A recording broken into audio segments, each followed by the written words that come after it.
Anything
still?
Can I get a sound check from Zoom, please? Loud and clear. Thank you.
No, it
We will be live on UGTV in 1 minute.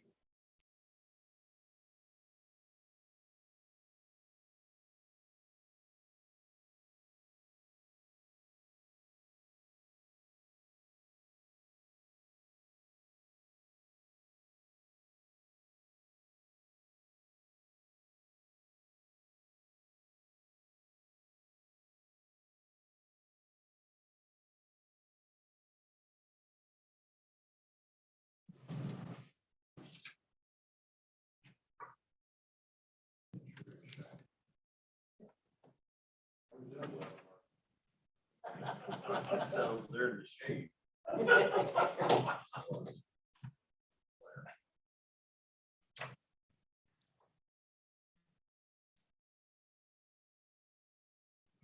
We're live on UGTV and YouTube.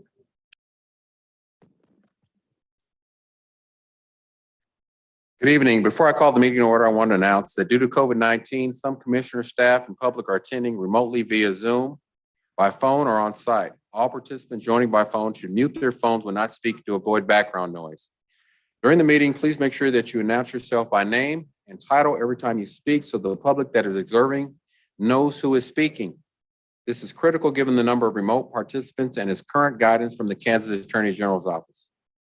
Due to COVID-19 requirements, the public is allowed to participate by Zoom or submit comments by email prior to the meeting, and those comments will be included in the record of this meeting. The public will also have an opportunity to provide brief comments from the lobby of the municipal office building. I will now call this meeting to order. I'll ask the clerk to please conduct the roll call. Roll call. Davis, Here. Bynum. Here. Burroughs, Here. Townsend. Here. McKiernan, Here. Ramirez, Here. Johnson, Here. Kane, Here. Markley. Here. Stites, Here. Garner. Here. The invocation is being given by Commissioner Harold Johnson of Faith Deliverance Church of God in Christ, followed by the Pledge of Allegiance. Let us pray. Almighty God, what a privilege it is to come before you. This evening, we welcome your presence, your wisdom, and your direction. I pray that we accomplish all that has been set before us tonight with the common goal of doing what is best for this city and this county that we are blessed to call home. I also pray, Lord, for the leaders of this country, that you would order their steps as we witness the mounting tension between Russia and Ukraine. Please grant that Mayor Garner and every commissioner have ears to listen to the citizens that we serve. Grant us wisdom to act in the name of justice and righteousness for all Wyandotte Countyans. Bless Wyandotte County and Kansas City, Kansas, in every neighborhood with all of your graces, and allow us to do all that we do for your glory, we pray in the name of Christ our Lord. Amen. I pledge allegiance to the flag of the United States of America and to the republic for which it stands, one nation, under God, indivisible, with liberty and justice for all. I'd like to thank Commissioner Johnson for providing the invocation this evening. I'll ask the clerk if there are any revisions to the agenda. Yes, Mayor, there was. A blue sheet was issued removing original item number 3, a resolution authorizing execution of the Teamsters Local Number 955 contract. And a new item number 3 under the administrator's agenda was added to tonight's agenda for visit KCK discussion. Those are all the changes. Thank you. We'll go to the mayor's agenda. The first item is the ordinance mayor benefits amendment. The first order is on this agenda is regarding amending the benefits of the mayor. I'll turn this over to our chief legal counsel, Ms. Misty Brown, for discussion. Thank you, Mayor. Again, this is Misty Brown, Chief Counsel for the Unified Government. And before you tonight, Commission, you have an ordinance that was brought forward at the request of the mayor. Before I go into the ordinance, I want to take a step back and look at the history a little bit. So Chapter 3 of our charter sets out the compensation and benefits of the mayor. And it loosely states that during consolidation and the study that the mayor of the unified government is going to receive the same salary and the same benefits as the mayor of Kansas City, Kansas at that time. Once the unified government was fully formed, they went and adopted resolution number 1, which then was codified in chapter 2 of our code of ordinances. So in that chapter 2 also is an ordinary ordinance 2-58, which sets out the compensation and benefits of the mayor. And it also basically reiterates that the mayor of the newly formed unified government is going to receive the same compensation and benefits as the mayor of KCK before consolidation. Well, as time went on, in 2017, the commission voted to amend the compensation of the mayor. And so they looked at that because at the time it was decided it wasn't basically sufficient enough for what this position would entitle, and that the consolidation study didn't intend to set the compensation in perpetuity at that level. So what we have here today is this request for an ordinance revision. And essentially what it speaks to is the benefits that an elected official obtains.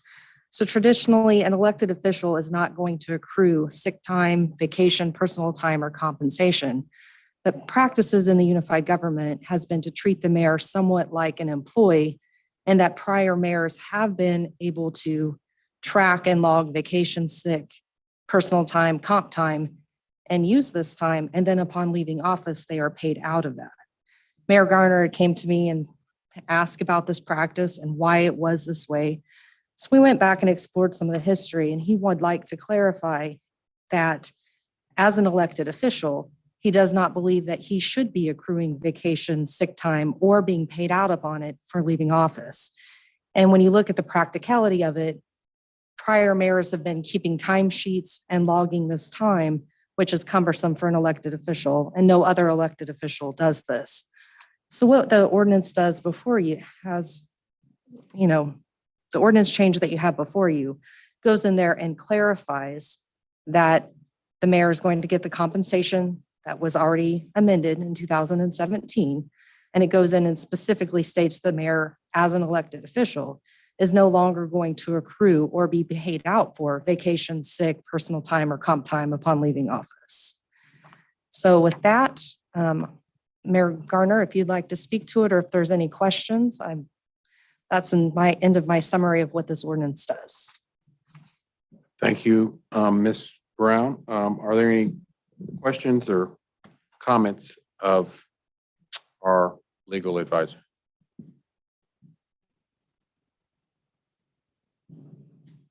Okay, I'll entertain a motion. Move to approve. Commissioner Ramirez, District 3. Townsend, second.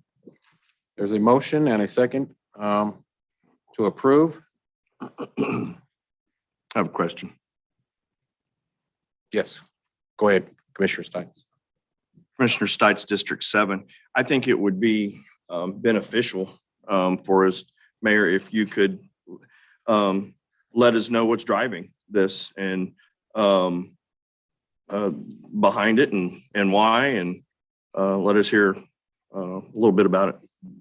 Sure. Ms. Brown hit on it. I just believe as an elected official, I should not be paid out any compensation outside of what was approved in the ordinance. Upon my end of tour as an elected official, I believe the benefits are spelled out in the charter ordinance as to what my compensation is. I don't believe that I should be entitled to any additional compensation outside of what the commission approved as written in the amended charter ordinance. And I believe that's what our legal counsel indicated. Do you want to follow up with that, Ms. Brown? I think you've clarified it, Mayor. There was debate in 1997 whether or not the mayor should obtain vacation and sick time. In fact, an outgoing mayor had raised that. The position at the time was no, as an elected official, you do not raise that. This issue then went in front of this Kansas State Wage and Hour. That determination came back in favor of the mayor at the time and said, well, since you're keeping timesheets, you're being treated as an employee. And they cited this language in the ordinance, specifically the such other benefits, to find it that it was in favor of the mayor obtaining this vacation time.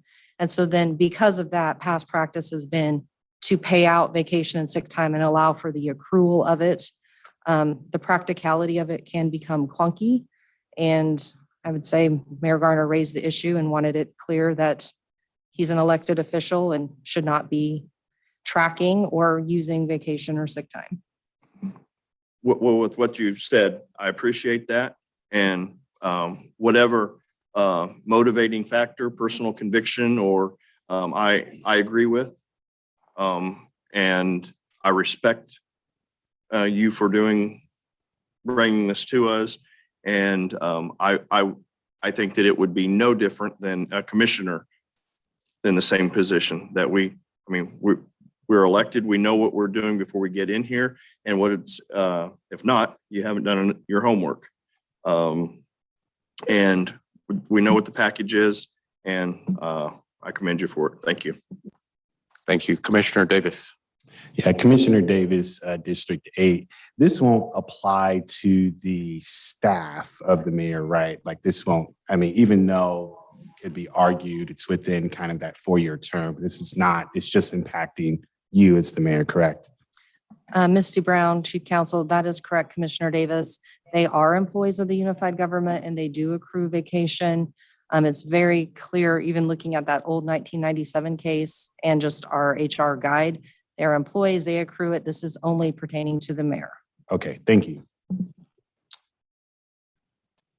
There any other questions or discussion? I just like to make it clear, when I seen that, I just didn't feel like as an elected official that I should receive any additional benefits that is not given to any other elected official. I had a personal conviction about that. I know it is a benefit that was there.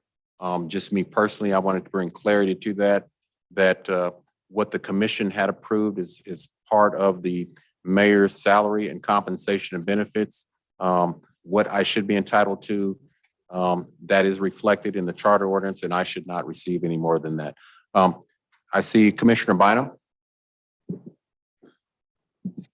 Thank you, Mayor. I'm sorry to raise my hand late, but your comment made me think of other elected officials that really are considered full-time. A register of deeds, a district attorney, and a sheriff. I do recognize the district attorney is, I believe, mostly governed by state statutes, but if I'm not mistaken, the unified government budgets for his salary. So I'm curious, do we know with the other 3 full-time elected officials that I've mentioned, and there may be more that I'm not thinking of, what our policy is there? Or does that relate more to an HR issue than a charter issue? I'll let Missy speak to that. We only identified for discussion tonight is what was applicable to the position of mayor, which involved me. I did not ask for any other elected official be brought forward other than just bring clarity as to the benefits compensation that I received. And I didn't want to receive any additional benefits or compensation outside of what was in the amended or the actual charter ordinance. But I'll let our chief legal counsel speak to that other half of your question. Misty Brown, Chief Counsel again. I think that is a good question, Commissioner Bynum. I want to make sure that I'm giving a very accurate answer on this. We did go and look at what other elected officials were doing. I do not believe the sheriff or the district attorney, I know the commissioners do not accrue vacation. I don't believe the other elected officials do either. I don't believe that they do timesheets. I'm a little bit fuzzy on the register of deeds. I don't believe that she does, but I would like to get back with you on that. I would say that this ordinance, like the mayor says, does just apply to him and not the other electeds. I appreciate that. And if you could just let us know that would be perfectly fine. Thank you. Thank you. I will take care of this tomorrow. All right. Any other discussion?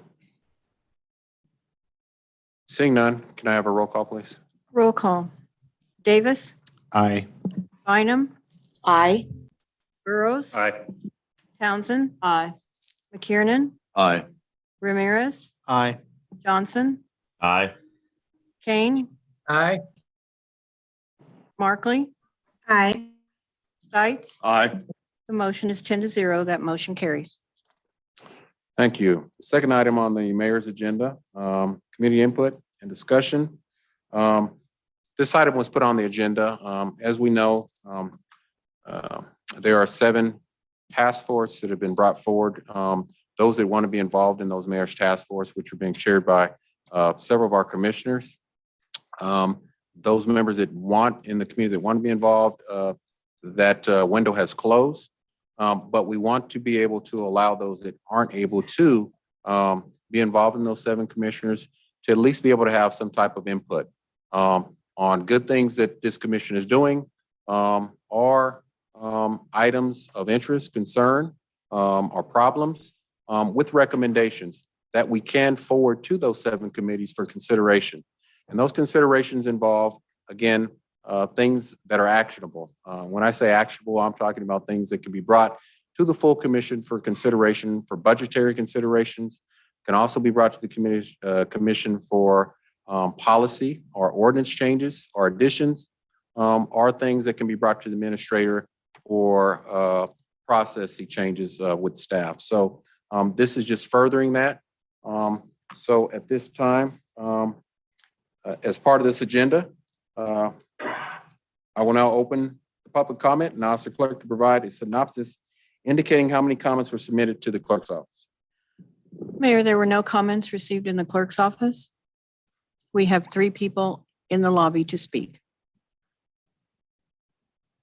Okay. Is there anyone in attendance in the lobby who would like to speak on this item? If so, staff will call your name to come to the podium in order that you signed up. Once you have been acknowledged, we ask that you provide your name and city of residency for the record. We will give you a specific time frame for those appearing in the lobby to speak.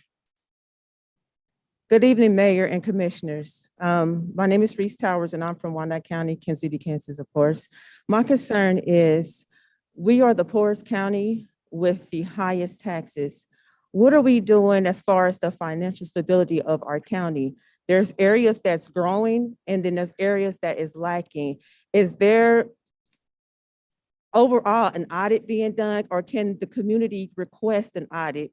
Because to me, there's a lack of in certain areas and there's growth in certain areas. I think there's a huge concern with the imbalance in our community and the financial stability. So on behalf of me and myself and our organization, we are calling for an audit from BPU, from the unified government. If we can get to whoever's connected to the unified government, we are pushing for an audit to be done overall to see where's the money going and why there's money in certain areas and no money in other areas. Thank you. Let me be clear, and I apologize. Everyone wanting to speak, you'll be given 2 minutes to state your comments. Staff will announce that you have 1 minute remaining to give you time to wrap up your comments. This meeting will be conducted in accordance with the rules of procedure, and if remarks are determined to be out of order, I shall instruct the speaker to stop making such remarks and declare them to be out of order. Derogatory and improper language or actions will not be tolerated. If you persist with such derogatory statements, you may be asked to leave, or your comments will not be entered into the record. Again, I'll turn it over to staff in the lobby.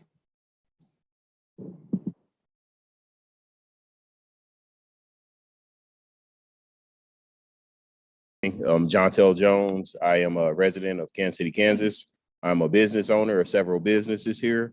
We have an issue that we want to discuss with Mr. Mayor, commissioners about diversity and inclusion, and also perhaps putting together a board for fairness.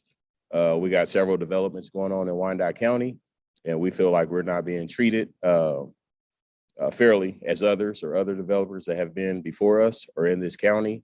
So we would like some input on that, or getting some help with getting some things done to build this city up the right way. All right. Thank you.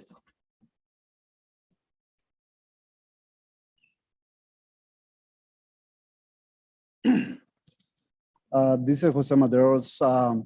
I'm citizen from Wyandotte County or resident from Wyandotte County. And my point is I invest money on Wyandotte County for over 20 years now. And I believe we always got insured on Wyandotte County. I love Wyandotte County and I like to invest money here. So the deal is like with inspectors. They, to me, beginning with the problem I see, and I think we should do better, or the Wyandotte County can do better in that part, is like get more education on the inspectors. We like a Spanish community, is one inspector in there, and that is raising with us, and that is not feel safe. And invest money, I like to keep in doing this in Wyandotte, but I like to see changes. And apart the other problem we have. 1 minute remaining. The other problem we have is when we call the inspectors, when we call to unify government, it's taken forever to get phone call back. I think that should be changed. Part of the deal I'm thinking is hire more people and pay better, because right now the inspectors, even like I got like 9 employers on my side, and they do probably well on what the unified government pay to the inspectors. That's my point. Thank you.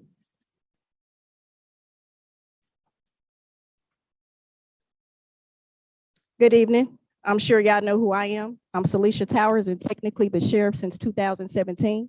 We have a major issue when it comes to voting in Wyandotte County.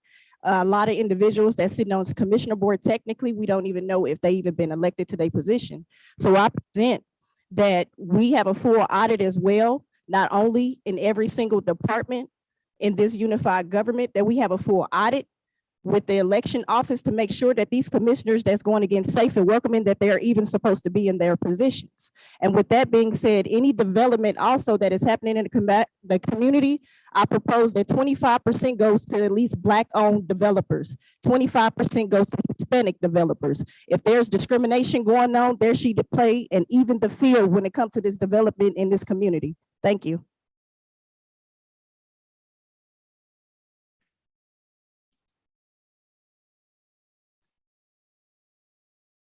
Hello, my name is Sharita Martin, and I'm coming to you with concerns for the area in and through North 38th Street and Leavenworth Road. I'm an advocate that you can't fix what you don't know. But just to mention a few problems, we have a lot of shooting that's going on.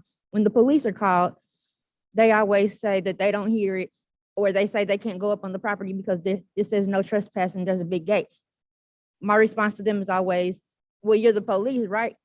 But the whole problem there is there's no policing, and that should be looked into. As far as parking violations in that same area, specifically 36 and Oak, there is consistent wrong side of street parking. There's no police presence, so they're not changing their habits.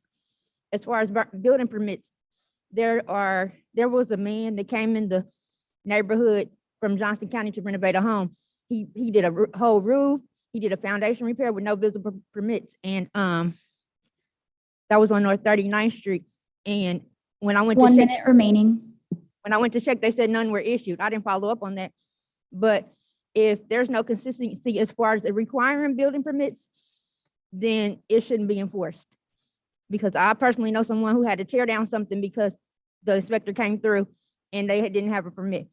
I would just like to see in that area, it seems that we have inactive representation, and I would push that Gayle Townsend, I implore you to do the work.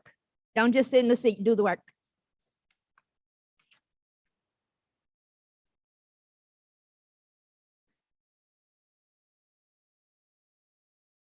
Good evening. My name is Carolyn Wyatt. I live at 359 Troop. I'm here this evening on behalf of young people. There are community centers in the area, inner city, and they need to be funded where they're running like a community center. One thing about Wyandotte County, what they don't do is invest in the young people and the senior citizens. And on behalf of speaking for the young people and senior citizens, I think the community centers need to be funded. They need programs, not just basketball. The detention center that they built is not a community center, which some people think that's a community center, but those kids are locked up. So I'm here on the behalf of, and most commissioners know I've been speaking about this for years, about the community center, one at Beatrice Lee on 10th Street. It need to be fully funded where you have a person there that is running programs all year long. 1 minute remaining. Not just a guy there for basketball. That's not serving our community. Thank you.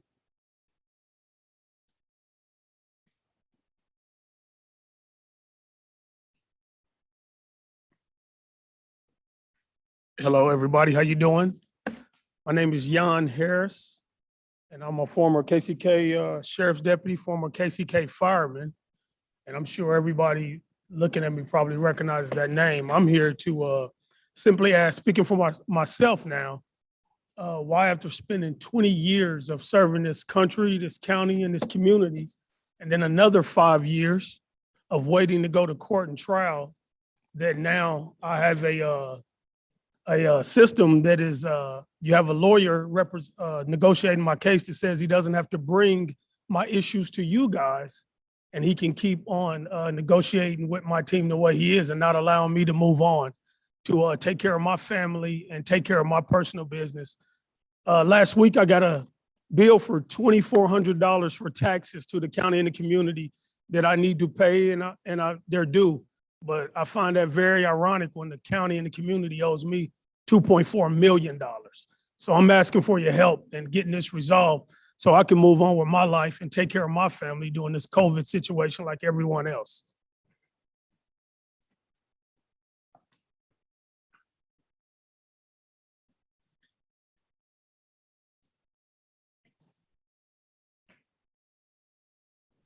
Hi, how are you? My name is Nakia Hope. I am here on behalf of the concerned citizens for Oak Quindaro.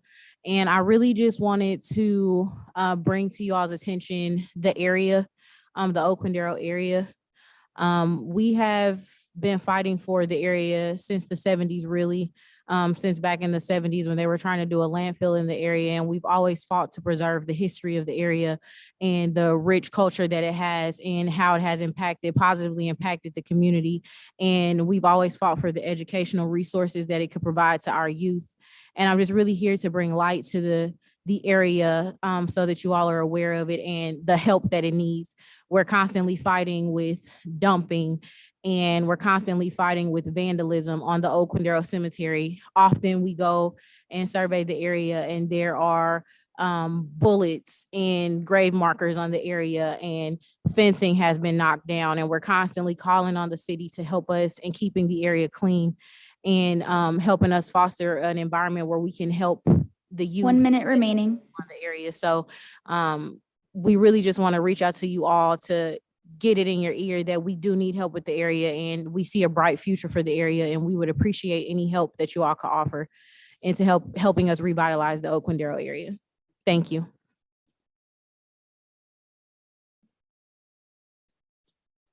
Mayor, we have no additional attendees in the lobby wishing to speak. Thank you all. Now, see if there's anyone joining us virtually who would like to speak. If so, please raise your hand to be recognized once you've been acknowledged. We ask you to provide your name and city of residence for the record. You'll be given 2 minutes to state your comments. Staff will announce that you have 1 minute remaining to give you time to wrap up your comments. I'll turn it over to the clerk's office. We have Melvin Williams. Mr. Williams? Good evening, Mayor, Commissioners. Can y'all hear me? Yes, go ahead. Okay. I piggyback off the sentiments of pretty much everybody else that's in the lobby. I feel that we should bring back the Urban Initiative Program. If you can build out west, them companies, just like the people, I think it's Margaritaville, should be able, other companies like that, should be able to put funds into the urban initiative programs to build back down in the Northeast area. It's because every other part of town is getting built up except for the urban core. Another thing is, I still talk to unified government employees, and majority of them are ready to quit because they don't get raises, And I feel like, if you can give one man $1 million to walk out the door, you can afford to give the rest of your city employees raises. Another thing is fund parks and recreations, give them some little bit more money. Our parks look like crap. 1 minute remaining. And I just, asked the full commissioners who, just up there, in my opinion, only sitting in seats just to have it obituary worthy material, to actually get more engaged in their community, because these people sitting up here, they're not lying, you need to be more engaged in your community. If you want the check in the title, be more engaged. Thank you.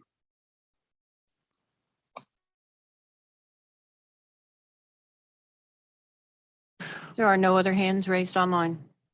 Thank you. I'd like to thank all those who expressed their concerns and presented possible solutions. Now we go to the regular consent agenda. Does any member of the commission or county administrator wish to set aside any item on the regular consent agenda?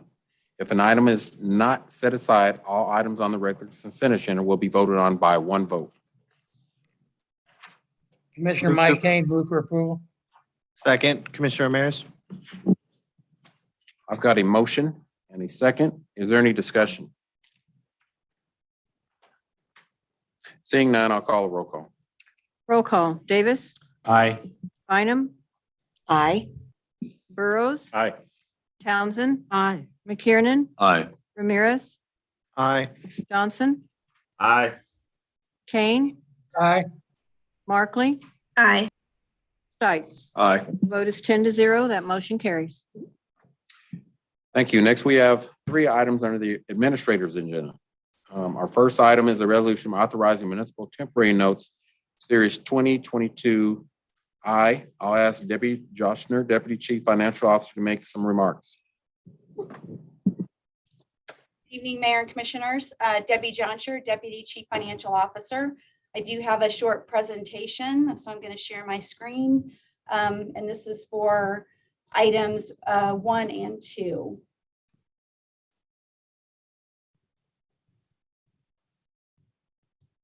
Let me know if you are able to see my PowerPoint.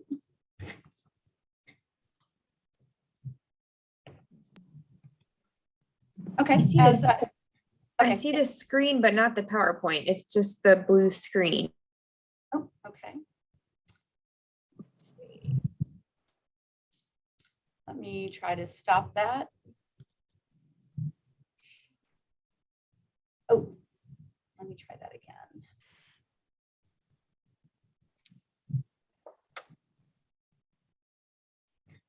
Are you able to see it now? Yep, I do. Okay, great. Okay, well, thank you. We are here tonight to report the results of our bond sale that was held earlier this morning.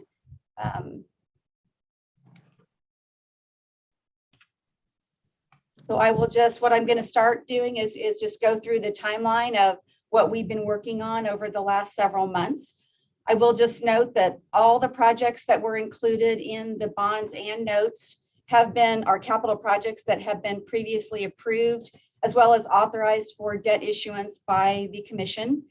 Back on December 16th, we had a sale resolution that was approved by the commission that listed out all of the projects with their authority on what could potentially be financed. On February 7th, we held ratings calls with Standard & Poor and Moody's with presentations, and I'll have a little more information on that later in the presentation. We received those ratings on February 18th, and we are here tonight to ask for approval for the resolutions and ordinances, which this fulfills our obligation to finance the projects that were approved that have been ongoing, some of them probably for several years.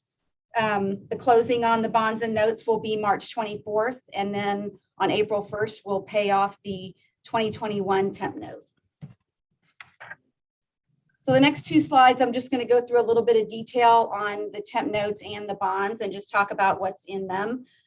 So this first one is the temp note series. It is shows the breakdown here of the projects that are included. We have the governmental debt, sewer debt, as well as just a few stormwater projects. Under the governmental debt, we've got about 22 million, and that includes pavement preservation projects, street improvements, bridge and traffic improvements, as well as a new fire station and the police tow lot and CSI lab. Under the sewer, we have about 26 million in projects. That includes the Caw Point biosolids, the Walcott expansion, and other sewer system improvements and upgrades. I will just note that all of the projects for the sewer fund are directly attributable to the consent decree that was signed several years ago. If you recall, the consent decree estimated that we would probably spend around 900 million out over the next 25 years for projects to upgrade our combined sewers system. So all of the projects that are included in here are attributable to that consent decree. Also, all of the debt service payments for these sewer projects are paid back with sewer revenues. And then we have just as I said, just a couple of projects on stormwater. These are annual system improvements. There's two projects totaling 200,000. And I will just note that we've also been talking about the stormwater WIFIA program. These projects are not attributable to that program. These are annual projects that we have annual amounts every year just to make upgrades and improvements to the system. And these are not part of the WIFIA project. Program is a separate program, and these projects are not part of that.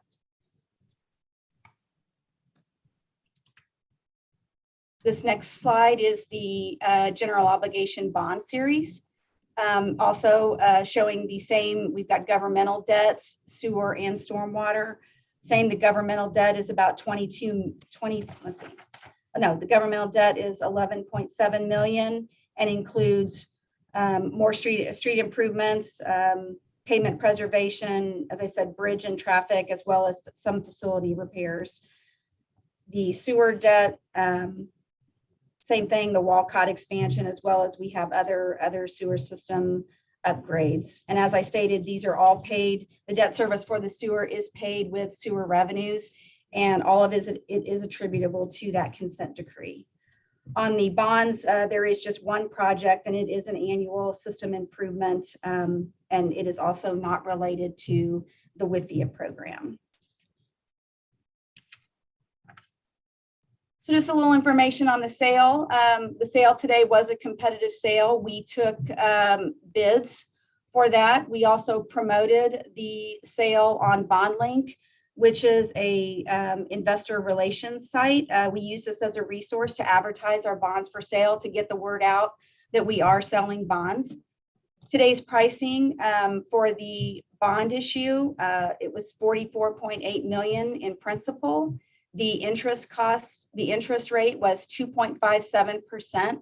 It's a 20-year bond issue, and so it matures in August of 2042. Over the life of the loan, we will pay 16.9 million in interest. We received 6 bids, and the winning bid went to Robert Baird. Just for comparison, I will note that in 2021, our interest rate on a 20-year bond was 2.05, and in 2020, it was 2.13. So we are up a little bit higher than we were over the last 2 years, but still pretty much in the same range. For the temp notes, it's a $49 million principal note. The interest rate is 1.25%. It's a 1-year note, so it matures on April of 2023, and we will pay $624,000 in interest for that 1-year temp note. We also received 6 bids for the temp note, with Oppenheimer and Company receiving the winning bid. For that one, I will just note last year, we received, the temp note was about the same size, but the interest rate at that point was 0.3%. Last year, interest rate for the notes was considerably lower. However, in 2020, the interest rate was 1.14%. So we're just a little bit higher than where we were pre-pandemic. So we feel that these are favorable rates, and they do, these issues do fulfill that obligation to finance the projects that were previously approved. The next two slides just show a breakdown of our outstanding debt. Here we are showing the city of Kansas City, Kansas, and we've got each of the revenue sources broken out. So we've got the city GO. All of these are issued as general obligation. However, as I stated, the sewer and stormwater revenues do pay for their portion of the general obligation debt. And then this next slide is the county general fund backed debt. And the largest portion here is the county public building commission debt, which includes improvements that we did about eight years ago for the emergency radio system, as well as the juvenile center. So that's what's included there. So the next two slides, I'll talk about the credit ratings. As I said, we had credit rating presentations with both Standard & Poor's and Moody's. Both rating agencies affirmed our current ratings. Standard & Poor's, we are a AA with a stable outlook. And we just listed out some of the comments that they put in their report. I did list the link if you would like to read the full report. So they are out there. We can also provide if needed, if you have problems with the link. But it just, reflected that our strengths are the UG management team. We demonstrated conservative budgeting practices and actual results outperforming our budgeted assumptions.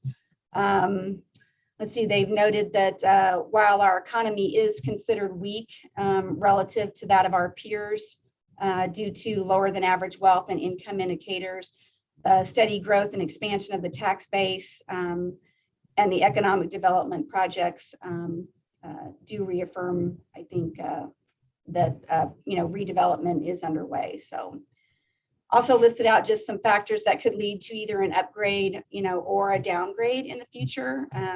Economic indicator improvements, as well as improvement in the UG's debt while maintaining very strong reserves. Factors that could lead to a downgrade could be persistent operating deficits in the UG reserves falling below our policy levels. Pretty much the same information for Moody's. Our rating with them is an A1 with a stable outlook. Pretty much the same information, operating reserves. They expect to remain stable, along with our history of conservative budgeting. Let's see. Mostly the same information, things that could lead to an upgrade, decline in debt, or significantly improving the operating reserves, as well as, factors that could lead to a downgrade. And all of this information is listed in full in their report. This next slide is just we just showed this as a comparison. Performance of the tax exempt market is often measured by the bond buyer index. So we just pulled the latest data as of February 17th, just shows the interest rate trends over the past 5 years, showing the comparison between the 20-year general obligation bond and a 25-year revenue bond. You can see that back in 2017, the rates were fairly close, and then they developed a little bit of a gap that kind of remained pretty much until this year, and now they are back closer together. So just showing a little bit of a comparison between the rates there. So my last slide is just we are asking for approval of the bond ordinances and bond resolutions and ordinance for the temp notes and the general obligation bonds. I would like to just publicly thank the Elizabeth Bergman and her staff at Baker Tilly, as well as Gina Rekoff and Kevin Wimpy at Gilmore & Bell and their staff for helping us to facilitate the sale today. there's a lot of work that goes, in pretty much all year long. It seems like we're working on the bond issues, in some form. But then the last few months is really when it all comes together. So just wanted to say thank you. And with that, I will stand for any questions anyone might have. Thank you. Does any members of the commission have any comments or questions? Commissioner Ramirez? Thank you, Mr. Mayor. Thank you, Debbie, for the presentation, and thank you to all the staff and outside businesses who helped and organizations who helped with this. Question pertaining to the interest rates, and it might be hard to answer my question because it is looking to the future on future temp notes and GO bonds that we might issue or approve in the future. But the Federal Reserve has made known that they might increase the rates. How will that affect us in the future, or maybe later this year if we were to issue more bonds? Would we see higher interest rates? We could. We were actually expecting, I think at the beginning of the year, Baker Tilly ran some additional analysis, and our expectation was that our rates might have been a little bit higher than they were today. But they did actually come in a little bit lower than, I don't remember exactly what they were projecting. I believe they are on the line if you like that information. But we were expecting rates to go up. I believe there was an increase in rates just within the past week, which is why we were expecting rates to be a little bit higher. But if they continue to increase, then yes, we would expect future issues to result in a higher interest rate on issuing debt. Okay, I figured, but I just wanted to make sure that my assumption was correct. So thank you.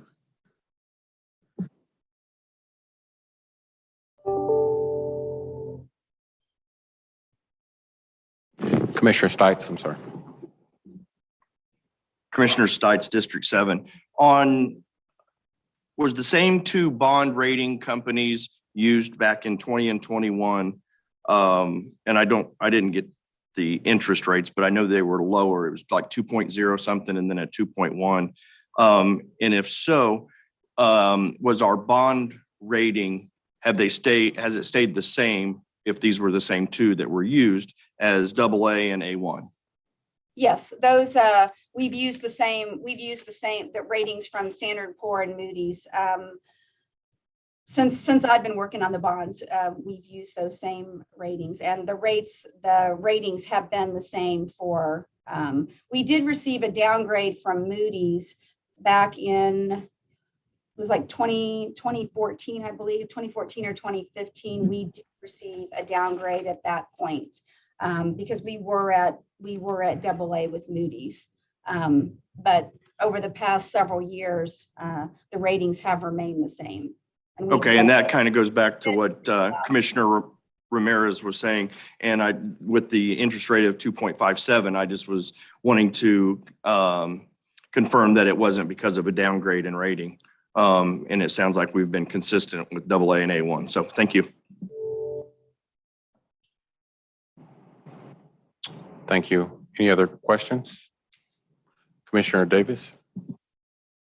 Yeah, thank you all for the presentation, Commissioner Davis, District 8. If I'm not mistaken, I don't have it in front of me, we approved, I want to say over $160 million also regarding funding and really debt for infrastructure related costs. And so I don't know, can you all speak to kind of what we approved? I think that was back in December, and then y'all are asking for another almost $50 million, which is quite a bit of money. Just can y'all provide any insight on that? Sure. No, what you approved in December was the sale resolution for this bond issue. So what we did was we came to you in December and included and it was $163 million. That was all of the projects that had been approved by the commission for debt financing. and the total authority that was available to issue debt. What we have done, what we do once we approve the maximum authority. And then what we have gone through, and then we determine how much of that authority is going to be spent on a project within the next 12 months, because we don't want to issue money during the year that's not going to get spent. If the project's not going to, I mean, there could be delays, there could still be delays that could cause, money on a project not to be spent, but we try to narrow it down to only issue what they're going to spend within the next 12 months, knowing that we will be looking at another temp note issue next year. So it's the same. We haven't issued additional debt. That 163 million, we did not issue that debt. This temp note and bond issue is part of that 163 million, but now it's only 49 million for a temp note and 44.8 million for the bond. Okay, and then my next question, if I may, Mayor, I know that there are, at least from the last budget, projects that were put in the CMIP that for various reasons were not completed. And Debbie, I don't know if you'd be the one to answer this. If we issue debt for a project that we do not complete, what happens to that funding? Do we put the money back? Do we still have to pay it off? Do we reallocate it? What happens with not unfunded, but incomplete CMIP projects? We issue temporary notes in the beginning of a project during the construction phase. Some projects can be completed within a year. Some of them take 2 to 3 years. We have a maximum that we can issue on a temp note for any particular project is 4 years. So the project needs to be completed and moved to permanent financing within 4 years. So if we issue money on a project for 1 year and it doesn't get completed, we have the option to roll it over into another temp note for another year.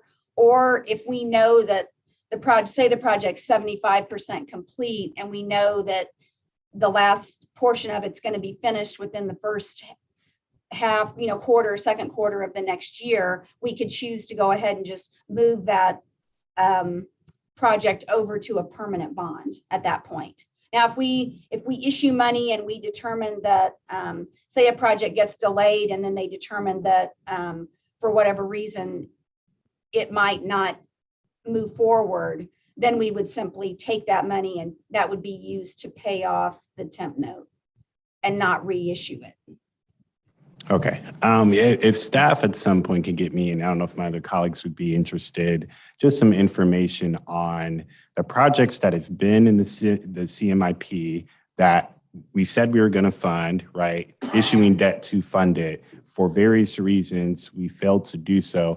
I think it would be good for us to get just an estimation of what that is. That way, as we go into a new CMIP process, we kind of have an idea on just what is going on. Thank you, Mayor. We can provide that. Thank you. Any other questions, comments? Hearing none, I'll entertain a motion for the resolution. Approval. Move to approve as submitted. Ramirez. Second, McKiernan, Johnson. District 2, second. I have a motion and I have a second. We'll get a roll call. Roll call, Davis, Aye. Bynum. Aye. Burroughs, Aye. Townsend. Aye. McKiernan, Aye. Ramirez, Aye. Johnson, Aye. Kane, Aye. Markley, Aye. Stites. Aye. The vote is 10-0. That motion carries. Thank you. Second item is both a ordinance and a resolution authorizing issuance and sale of general obligation improvement bonds, Series 2022-A. I'll ask Debbie Joshner, Deputy Chief Financial Officer, to make some remarks. That's the bond that we were just talking about. The presentation was actually for both items. Markley, move to approve. Johnson, Okay. second. One Well, moment, please. I believe the first vote was for the resolution, so I guess I'm I got a motion and a second. I just want to be clear that that is for the ordinance. Correct. Okay. May- Commissioner Johnson? Aye. Oh, one moment, Mayor, before we take a roll call.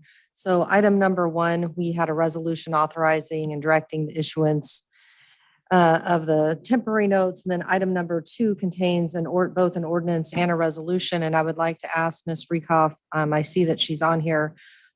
Gina, do you recommend 2 votes for this, or do you believe that one will suffice since it's essentially the same topic? Gina Rekoff with Gilmore and Bell, 1 vote would suffice. Thank you. Okay, Chief Legal Counsel, the vote that was taken, is that the vote that would suffice? Do I need to go? The vote for the item number 1 is sufficient. And then moving on to item number 2, which contained both a resolution and an ordinance. I wanted clarification if we needed 2 votes on item number 2. Bond counsel is advised she doesn't believe that we do. So I think since you have a motion and a second on the floor, you could proceed with your vote for item number 2, which is both a reso and an ordinance. And this is Commissioner Markley, and I will confirm that my motion was intended for both the resolution and the ordinance. Same for Johnson. So I need a roll call, correct? Give Correct. me a roll call. Thank you. Roll call. Davis, Aye. Bynum. Aye. Burroughs, Aye. Townsend. Aye. McKiernan, Aye. Ramirez, Aye. Johnson, Aye. Kane, Aye. Markley. Aye. Stites. Aye. The vote is 10-0. The motion passes. Thank you. Our last item is a new item added by way of a blue sheet. It will be a presentation from Visit KCK. I'll turn it over to Kathleen Von Achen to introduce the presenter. Good evening. This is Kathleen Von Achen, the Chief Financial Officer, and I'm happy to introduce our Executive Director of Visit KCK, Alan Carr. Visit KCK receives an amount of money from our transit guest tax every year. And then we distribute it to Visit KCK to provide services related to the promotion of tourism and conventions in our area. And as part of his contract, he is required to provide you an annual update. And so today's annual update is that he's going to talk a little bit about all the projects and events he has planned for 2022. And so take it away, Alan Carr. Thank you. Thank you so much, Kathleen. And Mayor and Commissioners, thanks for giving me a little time this evening to chat with you a little bit about what we've been up to. My name is Alan Carr. I'm the Executive Director here at Visit Kansas City, Kansas. I started the first part of 2020. So much of my tenure has been COVID time, so which has been a very interesting time for tourism. So tonight, I really just want to share a little bit about what we've been up to as an organization, where tourism stands after COVID, and what we have planned for 2022. One of the first things you might notice is we did change our name and rebranded during COVID. So we're now Visit Kansas City, Kansas. Previously, we were known as the Kansas City, Kansas Convention and Visitors Bureau. This really just cleans up our name and makes it a little easier for folks to understand what our mission is. And we are all about tourism and all about getting people interested in coming to Kansas City, Kansas, whether that's a visitor, a convention, a sports event, or an entertainment event. And we really are an economic development organization. Sometimes that skips over folks as we're all about fun and making sure that people have a good time. But we're also about collecting money from those visitors.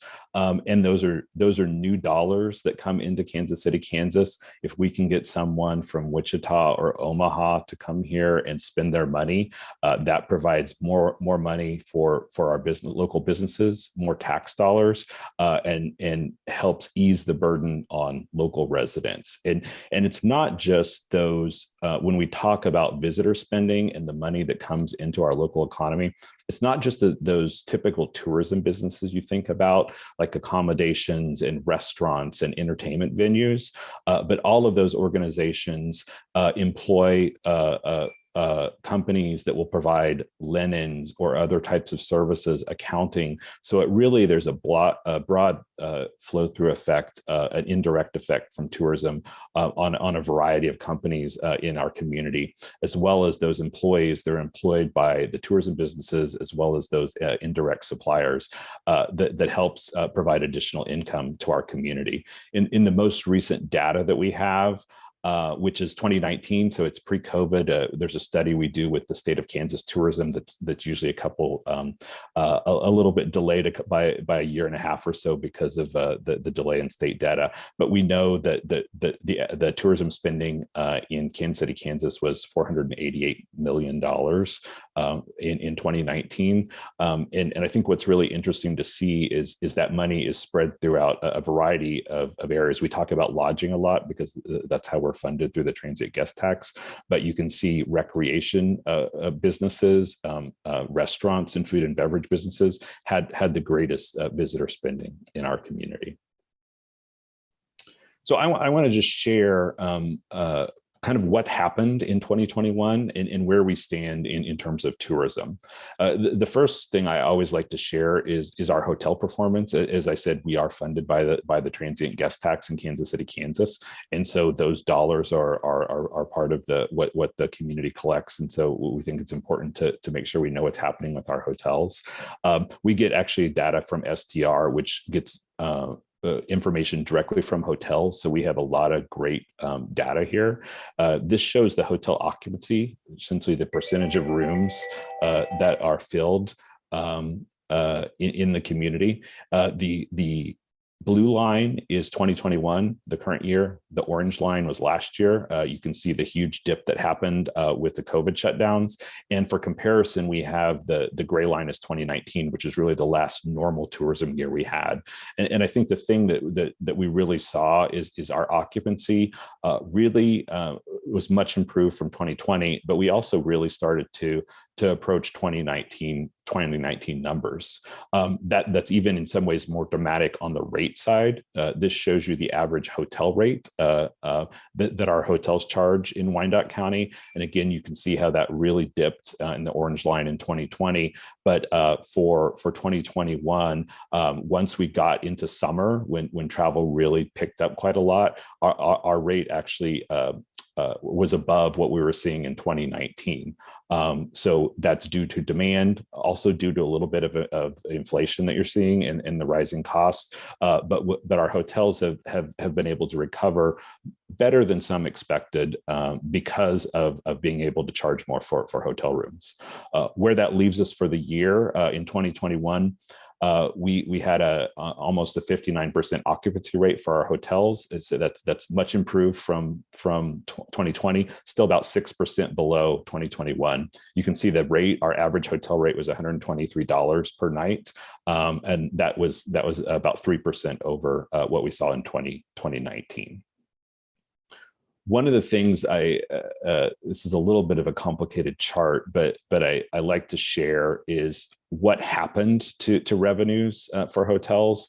In the first line shows you our 2020 hotel revenues compared to 2019. You can see there were a lot of losses. Our hotels just in Wyandotte County lost $24 million over what we would have expected them to generate in revenue in 2020. The story has turned around in 2021. You can see in the first half of the year, we still continued to see losses, but in the second half of the year, things really improved. So we ended up 2021, this is compared to 2019, with about a 4% loss in revenue over what we would expect to see for about $1.2 million. So while things are improving in tourism, our hotels and other tourism businesses are operating from a deficit that they still have not dug out of, and it's going to take a few years to dig out of. On a more positive note, though, we really have performed well compared to other communities. This chart shows you other counties in the metro area, as well as some of our competitive communities. And one axis shows you our average hotel rate, the other the occupancy rate. Where you want to be on this chart is the upper right-hand corner. That shows you the places with the highest occupancy and the highest rate. And Wyandotte County is typically there. And we've continued to be there through the pandemic. I think there's a couple reasons for that. On the rate side, Great Wolf Lodge being our largest hotel and being an all suites property does impact our rate a little bit. We also, though, have a little bit newer hotels than some of the other areas, some of the other counties around. And so our hotels are able to charge a little bit more from that. And our occupancy, we're always near the top in the metro area in terms of hotel occupancy, which some would indicate is a sign that there's maybe a little bit more demand than we have capacity for in the county. One of the other tools we look at to try to get an indication of how many visitors are actually coming into Kansas City, Kansas. This is a new tool we added that uses cell phone data to actually track visitors into the community. So this is 2021 numbers for all of Kansas City, Kansas. And this only is looking at people that traveled more than 50 miles. That's what we would consider kind of a true visitor, because it takes out the folks in the metro. And you can see from this estimation, we saw about 1.2 million visitors into Kansas City, Kansas in 2021. The majority of those were day trip visitors. So they came for the day. They did not spend the night. They may have been coming from Topeka and driving back, or they may have been staying elsewhere in the Kansas City metro area, but came and did something in Kansas City, Kansas. The majority of our visitation is weekend, and the majority of it comes from about a 300-mile radius, with Wichita, the Wichita DMA, which is most of the state of Kansas, being the largest source of our visitation, followed by Topeka, Springfield, St. Louis, and Joplin. I also wanted to share some of the top sites where visitors go. This is a little bit of a complicated chart, but this shows you all of the visitors to Kansas City, Kansas. The top line shows you 4 attractions: the Legends, which is the red line, our hotels, which is the blue line, Kansas Speedway, which is the green, and KU Med, which you may not think about as a tourism site, but they certainly get a lot of visitors for procedures and people visiting people that are at the facility.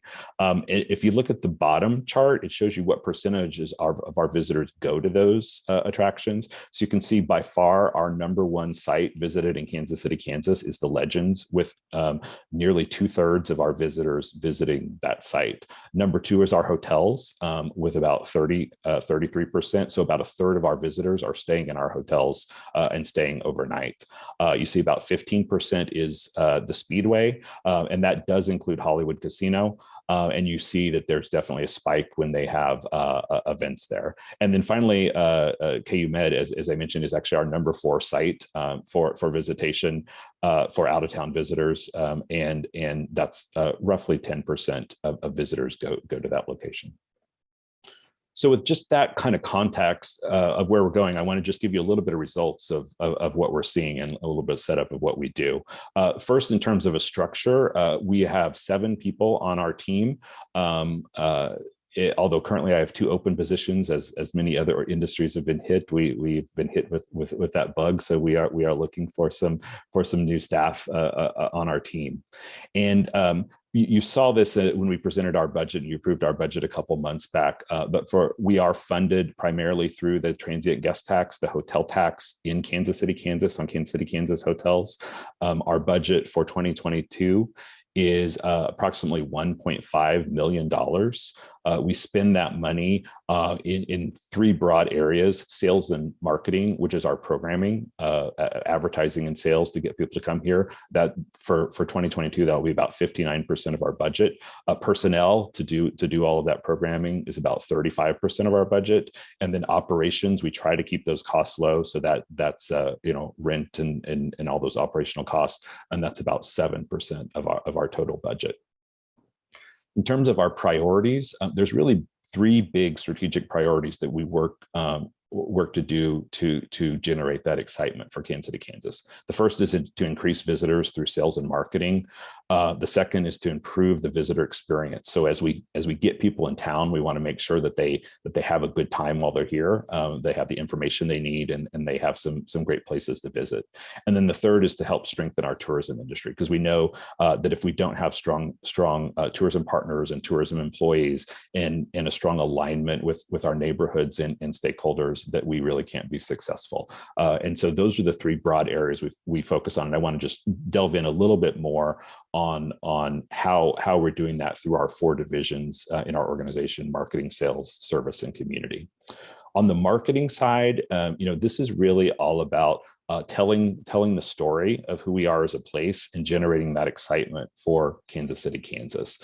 And as I mentioned, we went through a rebranding that really, I think, does a better job of talking about who we are as a place. And we know we have a unique challenge in that there's 2 Kansas cities. And so I think one of our goals was, how do we define Kansas City, Kansas versus Kansas City, Missouri, and really define who we are as a place. And we know one of the most important things that we see that visitors are interested in is that diversity of our people, the diverse heritage and culture we have, and the variety of experiences you can have here. So that's something we really are leaning into in our marketing to better share that story, not only of what's happening out at Village West, what I call those ready-made tourism attractions that are easy for visitors to find and that are drawing most of our visitors in from out of town, but also those unique stories that make up our neighborhoods, and making sure that we're able to share all of that information with our visitors. So there's really 3 main groups that we focus on: regional families. Those are those people from that 300-mile radius that are most likely to go and visit out to Village West and go to a sports game or go to the Legends or stay at the Great Wolf Lodge. One of the new groups we're focusing on over the last year and a half are what we're calling urban explorers. So these are those folks that are more interested in heritage and culture and neighborhoods and those authentic experiences that we think is a real untapped potential for Kansas City, Kansas. These are folks that might live in Midtown Kansas City, or they might live in Omaha or Des Moines, that are looking to explore an urban environment and hear about the tales of the people that live there. And then finally, sports fans. There are a number of great sports facilities and opportunities, and so we want to make sure that we're promoting to that group as well. The main driver to all of our promotion and all of the advertising we do is our website. Visit kansascityks.com. We redesigned the site last year. Actually launched it, I think, the beginning of this year. So there's a improved interface for visitors.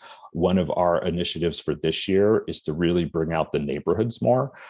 So we're really working on building out sections for each of the different areas of Kansas City, Kansas, and focusing on the shopping, the events, and the things that you can do, the restaurants in each of those neighborhoods.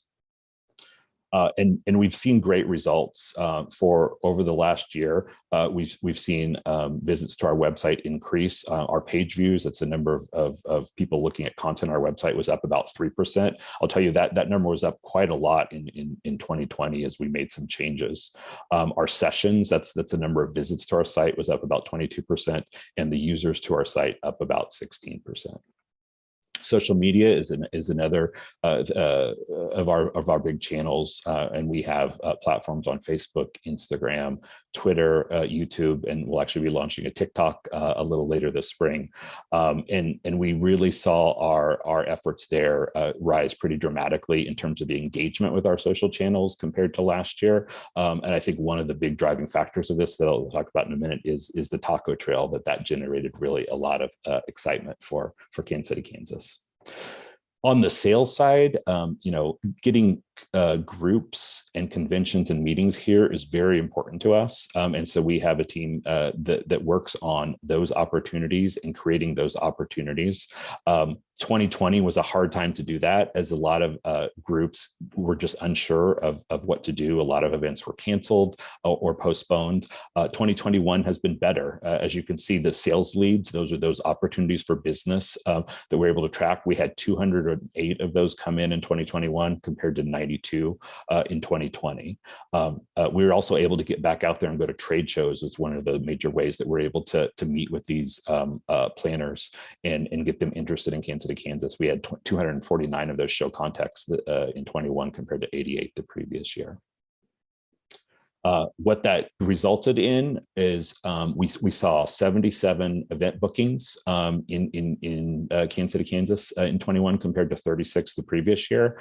You see a big change in the number of room nights for those events, and that's really related to the fact that in 2020 a lot of the events we saw were more local in nature. A lot of our main opportunity for events right now, based on the facilities we have available, are sports events and sports tournaments. Amateur sports is a huge opportunity, and you can see a list of some of the biggest bookings that we had on the sports realm for 2021. And I'll note, you'll see some of these are using facilities in Kansas City, Kansas, but some of them aren't.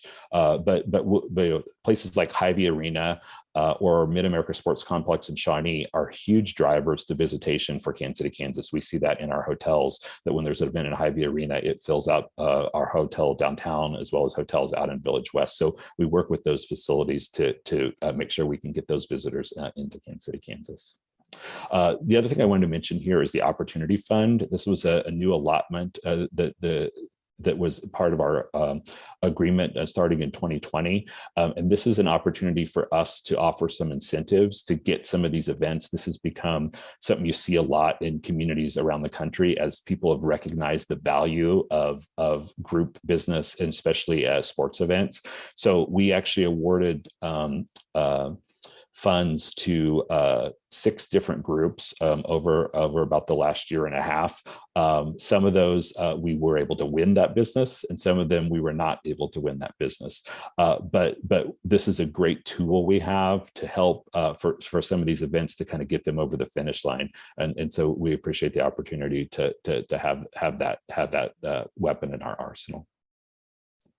One of the new things we're working on this year is a sports advisory group. Last year, we commissioned a sports study to look at how we can better sell Kansas City, Kansas as a sports place, but also look at the opportunity in the venues that we have here. So we're going to be convening a group of stakeholders here in Kansas City, Kansas to talk about that study and how we can implement some of the recommendations there in the coming years. On the community side, as I said, really strengthening the work we're doing with our partners and in growing our relationship with neighborhood and community groups, I think is really important to us. One of the huge things right now in tourism, and as well as a lot of industries, is jobs. And we know our community, our hospitality community, has lost a lot of employees. We've had hotels that can't be at full capacity, not because of COVID, because they don't have the employees to do so. And so we started a job board where we're working with our local tourism businesses to list the openings they have in hopes that we can get some of those jobs here in Kansas City, Kansas filled and fill them with our local residents. We are actually a big exporter of employees to other parts of the metro area. So we'd love to see those tourism jobs here in Kansas City, Kansas filled first. It's also, I think, important for us as we better tell the story of who we are as a community to work regionally and work on projects that help raise our visibility as a community regionally. So this year we partnered with Kansas City Restaurant Week. This is an initiative that takes place in January, and it's something that many Wyandotte County restaurants had not participated in the past, but we were able to grow. I think in the past we saw about 2 restaurants in the last couple of years that participated from Kansas City, Kansas and Wyandotte County. I think we grew that to 7 this year, and we hope to continue that initiative and grow that in future years.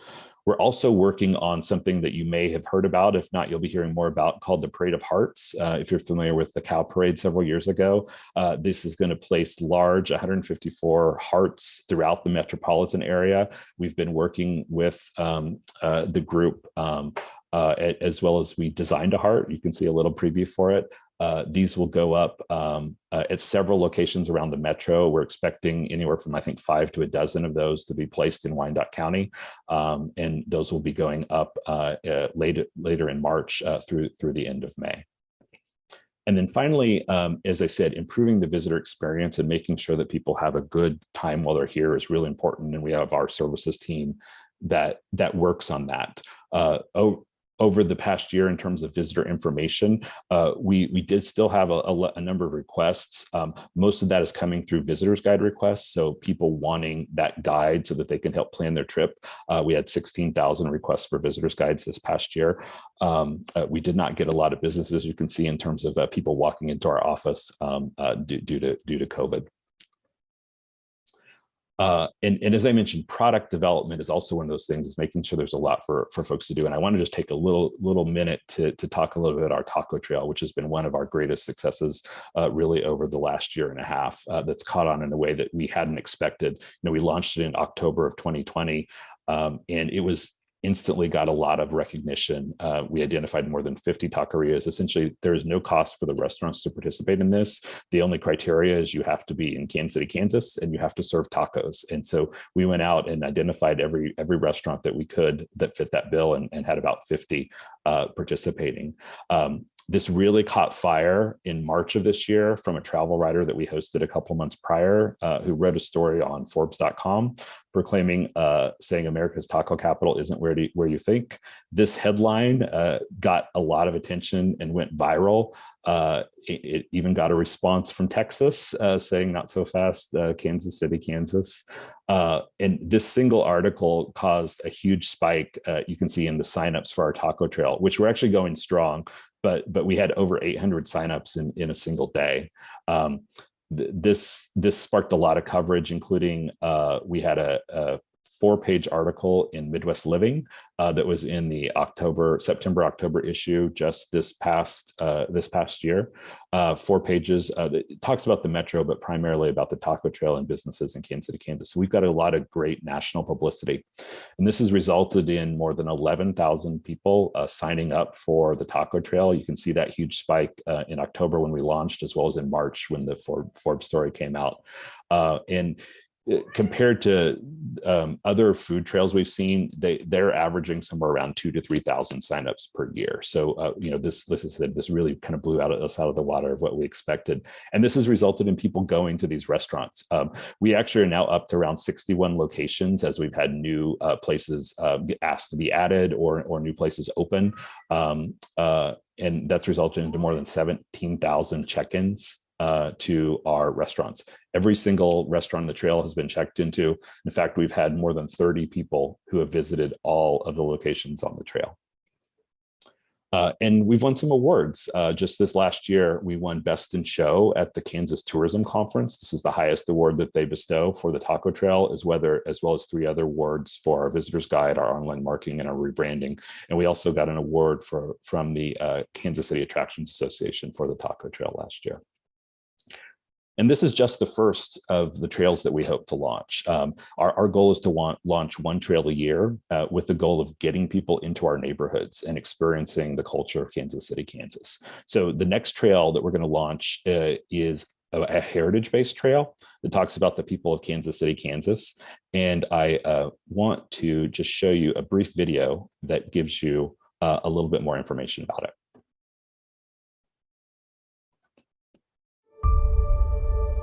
The fabric of Kansas City, Kansas is interwoven with stories, heroes, and history. Biggest untold stories of the Wyandotte people is our involvement in the Underground Railroad, that it was Native Americans that took a lead. You don't hear a lot of stories about the involvement of Native Americans to safeguard freedom seekers. The journey of those that have come before us shape this place. He was quite a guy. He was a sportsman, and he was a teacher. He was a principal. At one time, he was president of Western University, first black university west of Mississippi. We invite you to experience the journeys of the people that have built Kansas City, Kansas. Hardship has been there for everybody. What some people hate and put in front of us as barriers, some take down and use to help us move forward. And that gives us the strength that we as a community harvest and have at all times. whether or not it's dance, it's song, it's stories. Everybody has those intact and they're trying to pass it down. And that's the heritage. It's the rich history of those that came before us. This is the location of our tribe, the Wyandotte Nation of Kansas. Walk in the footsteps of others. There's a lot of history to Quindaro, so I just want to put it together and leave it so that people will know what the history was. Discover the challenges, triumphs, traditions. Definitely everybody has a history, but I think that the most important story that needs to be told is the self-investment story, where people have risked it all to make something out of nothing and have come out of the other end winning. And there are millions of stories in our community about that.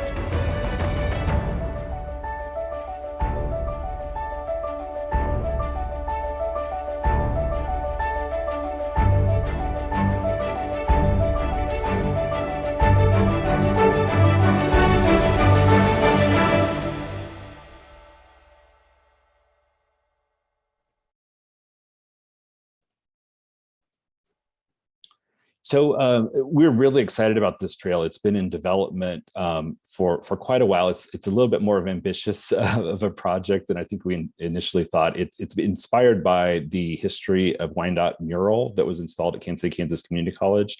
And our thought is, can we take those moments on the mural and actually take people out into the neighborhoods of where they happen? So we're in development of each of these journeys. There will be 5 journeys that you can take through this trail.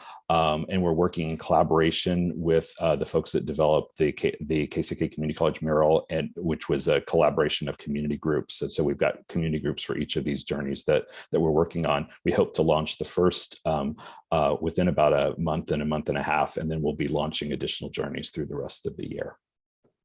And that's what I have for you. I appreciate you taking a little bit of time. Thank you. Appreciate that presentation. Do any members of the commission have any comments or questions? Commissioner Ramirez. Thank you, Mr. Mayor. Thank you, Alan. Thank you to you, your staff, the board of directors, and everyone that's involved that makes this happen. I can tell you through the majority of this presentation, I had a smile on my face.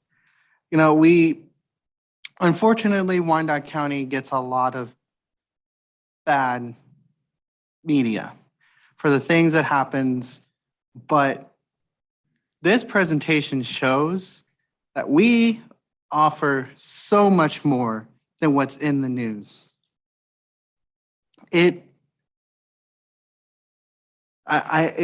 baffles me how we need to augment this. And I thank you for all that you're doing, but we need to do more and continue to do more. And I know you and your organization and Visit KCK will do that. You know, I always say, second most diverse county in this country. And that legacy trail is going to highlight that. And I thank you for that. We have so much diversity and so much to offer as a county to other people. And it's about time we show the real and good side of Wyandotte County and KCK. You know, lived here my whole life, love Wyandotte County. I'm gonna always live here. And so I like I said, I had a smile on my face the entire time because this is amazing. Thank you for all that you do, that you continue to do. And I challenge everyone who's watching or who may listen in the future, go out into our community and learn our history. Learn how we came about, because it's a beautiful story and it should be told loud and proud. Thank you. Commissioner Markley. Thanks, Mayor. I sit on the Convention and Visitor Bureau board and have for many years. So I've been through a lot of iterations of this presentation, and I just want to say Alan has done an awesome job working with us. He's done an awesome job working with what has come in terms of COVID and really taking advantage of a time that was really difficult for tourism and making it into something positive for Kansas City, Kansas and for his agency. So I really appreciate him and his staff's efforts. I think these trails are amazing and also continue to take advantage of some of the concerns that are still attached to the COVID tourism situation, because you can go on one of these tours without necessarily being in a big crowd of people and having to deal with those issues. So he continues to look for creative ways to market the city and to market it in spite of some of the issues we continue to face with the pandemic. And he's just been a blessing to this agency. And if you are interested in working with Alan, I would tell you, I think he's an amazing boss as well. So please take a look at those jobs that are available. He could use some creative folks to help him out, but he's just been great to work with and really stepped up during a difficult time and has turned into something amazing. So much appreciation. Thank you. Commissioner Bynum? Thank you, Melissa Bynum at Large District 1. I wanted to thank Alan Carr for the presentation and commend you and your staff. I think you do a great job with what you're provided and the number of people that you've got. You produce a great deal, and your slide content was so interesting, and it's so nice to see that, you know, perhaps the tourism industry is bouncing back out of COVID, but, you know, in particular during COVID, for you all to land on the taco trail concept was genius. And I must say, probably did wonders for our restaurants in the community. I just want to express my appreciation to you and your team for everything that you do. Thanks so much for the presentation. Thank you. Commissioner Johnson? Thank you, Mayor. Commissioner Johnson, District 4. Again, great presentation tonight. I was talking to someone today, and they do not live in Wyandotte County. And they said they come to Wyandotte County because our food just tastes better here. And that's a great compliment. You know, I encourage them that there are a lot of great things going on in Wyandotte County. One of the things that was mentioned tonight and that I continue to highlight and augment is the Quindaro ruins.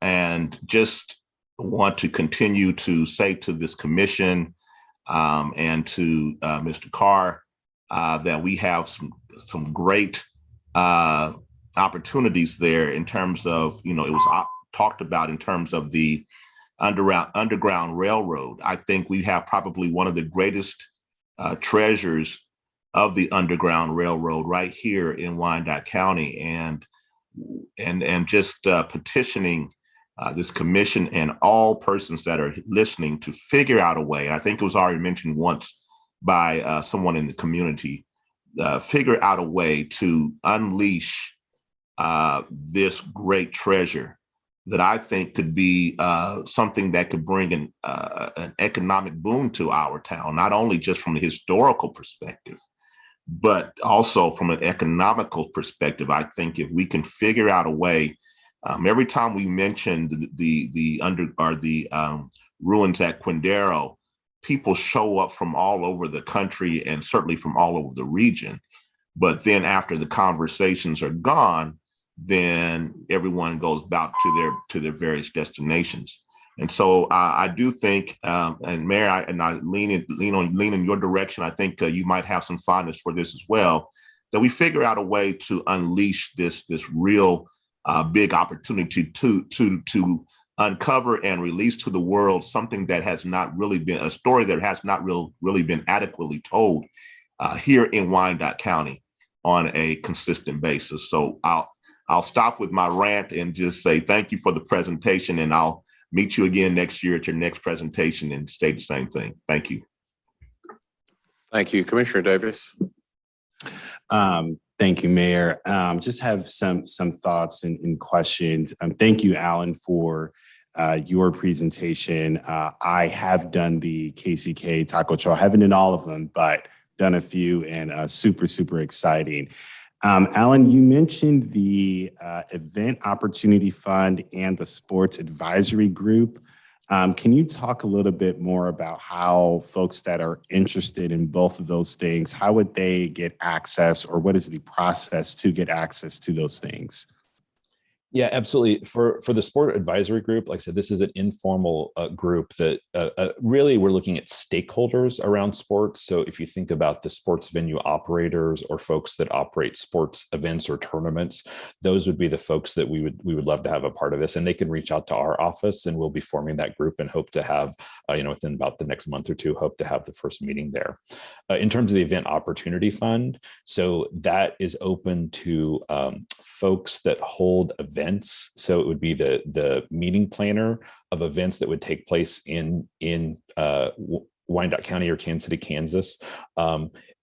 The criteria that we've put in place in conjunction with our board and then with the contract is our board approves those events, those requests that come in through our office. And the criteria are based on the tourism impact that it would have. So we do require, that it would be able to have a certain number of hotel nights involved. I believe 100 is the minimum in order for it to be considered. And then we have a formula that we put together based on the amount of funding that we would fund for any request based on that impact that it would have on the community. And then, as I said, those are taken to our board of directors who votes to approve those. But again, anyone could reach out to our office if they had an event that they think would qualify, and we can walk them through that process. Okay, thank you. And I just wanted to make that clear. So just through the website, they can go ahead and apply. Okay. The last thing I'll say is when I was running for office, one of the ideas that we kind of shopped around, at least in my district, was a small business directory.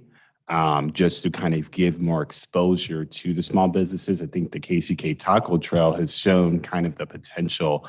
Our small businesses are part of the backbone of our local economy. And so I would just encourage you all to continue to partner. And if you'd like to talk more about the idea, I would definitely be open to doing so. Thank you, Mayor. Thank you. Commissioner Townsend. Thank you, Mayor. Mr. Carr, great job as last year. Just want to mention that the Quindaro ruins, I'm sure the commission will hear more about that in the months to come. Met recently with the board that was organized some time ago, the authority for it. A lot of that property is owned by the AME Church. So members from the AME Church and other members from the unified government will be coming forward, hopefully very soon, to present who they are to the community and what their plans are and what they want to hear from the community or hear from the community about what they would like to see. So I'm glad there's so much fire for it. And look for that in the coming months. Thank you, Mayor. Thank you, Commissioner Stites. Commissioner Stites, District 7. And I'm going to start off by saying I agree with Commissioner Johnson and also Commissioner Townsend. When we talk about the Underground Railroad and the lack of information that's out there about it, is kind of quite embarrassing, to tell you the truth. And I think that we heard from many of the participants tonight that were in the lobby, and some of them mentioned that the investment down in the Northeast area. And Commissioner Johnson said something about it being a true economic driver. And I think it can be. I think there's an opportunity there for this to be nationally recognized, a museum. And I think that we have the opportunity, and I'm in full support of, and there's some funding mechanisms out there that we've already identified with other projects that would maybe help us do something along those lines. So I do like that idea of the Underground Railroad. So when you talked about the TGT dollars, is Visit Kansas City, Kansas, is it funded out of the city or out of the county budget? Yeah, so the transient guest tax is only on hotel rooms in Kansas City, Kansas. So that funding only comes from hotels in Kansas City, Kansas. Now we do work jointly with Bonner Springs and Edwardsville and promote any events in Wyandotte County, because we know any events that happen in Wyandotte County will have an impact on filling hotel rooms and getting people to visit locations there. So we certainly take a broader view in terms of the things that we're promoting, but we are funded specifically from hotel stays in Kansas City, Kansas. And in the you had mentioned in the presentation, it's about $1.5 million is your budget. What percentage of that is our total TGT revenue on the city side? Can anybody tell me that? I would defer to Kathleen on that. I don't know if she knows that. We get we don't get a percentage of the fund. We get an allocation that's a contracted amount. Yeah. So if you give me a second, I can look it up and tell you. If I'll go on to my next question, if you want to, so I don't slow things down here. So that was so in your presentation, you had mentioned that Wyandotte County hotel performance. Does this include Bonner's and Edwardsville, their hotels? And I'll just say Bonner, because right now Edwardsville doesn't have a hotel, but Bonner Springs, and because it's kind of confusing when you say KCK and then we talk about Wyandotte County hotels. Yeah, because Bonner and Edwardsville are in. Correct. Wyandotte County. So the report that I showed, the STR data that we get, which is a report that we purchase, is on the county level. So it does include the hotels in Bonner Springs. So there's 23 hotels that are included in that report. So it's not a reflection of just what's happening in Kansas City as the whole county. Okay, because I definitely would like to recognize, the amphitheater that is in Bonner Springs, the Agricultural Hall of Fame that's in Bonner Springs. Those are our inside of our county also, not just Kansas City, Kansas. Well, I think, and if I'm not mistaken, during your video, if I caught one of the photos of the Legacy Trail, did I see one of Junius Groves? So I cannot tell you exactly all of them that were in there, but I believe that was the Potato King. Is that right? That's correct. Yeah, absolutely. And that would be a type of site that we would certainly want to include on one of those journeys. So Junius Groves was a prominent African-American businessman in Edwardsville who was known throughout the world as the Potato King. And I would sure hope that he would be included on the Legacy Trail. Kathleen, do you have that information yet? Not just yet. Look at that. Well, in the interest of time, I'm not finished. Okay. So go ahead. On the Kansas City, Kansas Taco Trail, was Bonner Springs included on that list of restaurants? I believe on that we did focus specifically on Kansas City, Kansas, on the Taco Trail. I know that there are several taco restaurants, Mexican restaurants in Bonner Springs, and I am sure that they would have liked to have benefited from the exposure to the Wyandotte County Taco Trail.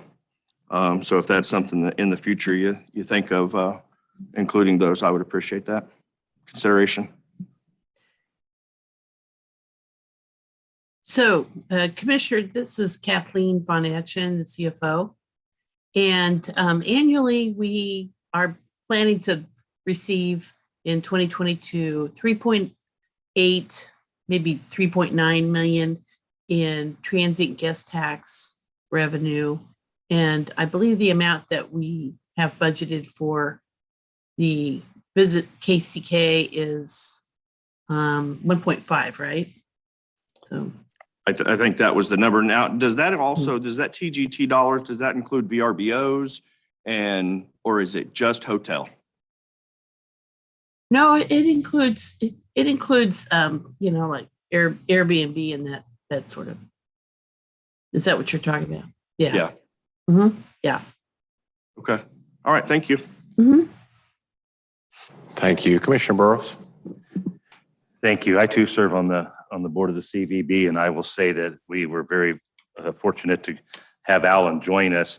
The budget that you speak of to bring in 3.5 million, if you want to increase that to the CVB, be mindful that we also have those reserves set aside for economic development opportunities, the additional monies. And if you remember correctly, I think we put $1 million of that hotel money into tourism dollars into the Willie Lanier project to help assist it in downtown KCK. Those dollars are set aside for opportunities for economic development, which in turn brings additional dollars. I would hope that as we move forward with CVB, you see the financial challenges of not only trying to find personnel, but we have operated on a shoestring there for quite a while. And Alan has been very prudent in how he's gone about managing the office, and you see the success in just 1 year. And Alan, I want to thank you for being in Topeka, putting on the display for the CVB in Kansas City, Kansas. And maybe I'm just a little biased, but I thought it was the best booth and visitation spot during the tourism opportunities in Topeka for the showing that night. So thank you for having you and staff there, and the gifts that were given out to the legislators that came by to witness what we were doing in KCK. But committee, I will say that we've had great success. I really do believe we're missing an opportunity in one of our biggest and best venues here, and that's Memorial Hall. And the utilization of Memorial Hall is extremely important. You've seen the Professional Fight League, 9,000 room night. We lost that. And we should not lose an event like that when it brings international competition to Kansas City, Kansas. So I would hope that as we move forward, that we might identify some of these dollars to upgrade the concessions, maybe remodel the kitchen, and look at ways to make Memorial Hall the venue that we know it can be, and bring additional visitation to Kansas City, Kansas. So thank you, the mayor. Cool. Thank you. Any other comments, questions? Well, I'd like to just say thank you, Mr. Carr. I met with you the other day, and I was impressed with the presentation you gave. Does Kansas City, Kansas and Wyandotte County, do we have challenges? Yes, but so does every other city in our great country. But Wyandotte County is a great community. We got great food. We got great hotels. We got great venues. We got great parks. We have great schools. We have great locations to just visit and enjoy. But more importantly, we've got great people here. And just to share in line what you all do, I just want to encourage all those that don't live here, please come and visit Kansas City, Kansas and Wyandotte County. We have great things for you to do and to enjoy, as well as the communities. And I know Mr. Stites will appreciate that, Commissioner, as well as the communities of Bonner Springs and Edwardsville and Lake Revere that are also part of Wyandotte County. And we are not just a unified government. You hear me say that all the time. We are a unified community with very great things to do. You've also heard me say this, Wyandotte County is and will continue to be a great place to live, work, and raise a family. And so anybody that's looking for that, please come and visit us, because we got a lot of opportunities and options for you to just have a good time. With that being said, that concludes this portion of the regular meeting. I'll adjourn in the capacity, and I'll call us back to order as the Land Bank Board of Trustees.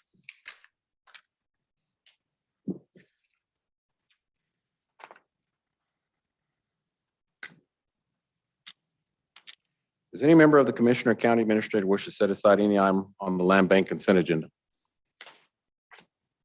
Commissioner Mike Kane, 5th District, move for approval. Commissioner Harold Johnson, 4th District, second. Seeing none, I've got two motions. I got a motion and a second. Is there any discussion? Seeing none, I'll entertain a roll call. Clerk? Roll call. Davis? Aye. Bynum? Aye. Burroughs, Aye. Townsend, Aye. McKiernan, Aye. Ramirez, Aye. Johnson, Aye. Kane, Aye. Markley, Aye. Stites. Aye. The vote is 10-0. The motion carries. That concludes our meeting for tonight. Commissioner Townsend. Thank you, Mr. Mayor. Point of executive privilege on the first order of our meeting, just adjourned for the young lady who talked about some dumping or some problem in her area. If she wants to get that taken care of, as we encourage any and all of our constituents, call into the office so we can follow up on that. If you are seriously concerned about getting the problem taken care of, that number is 913-573-5040. You have to work with us as commissioners to solve or resolve problems. So thank you for that opportunity, Mr. Mayor, to comment on that. The election is over. We got to move on. Thank you. Thank you, Commissioner, and thank you all those that were in attendance. This meeting is adjourned.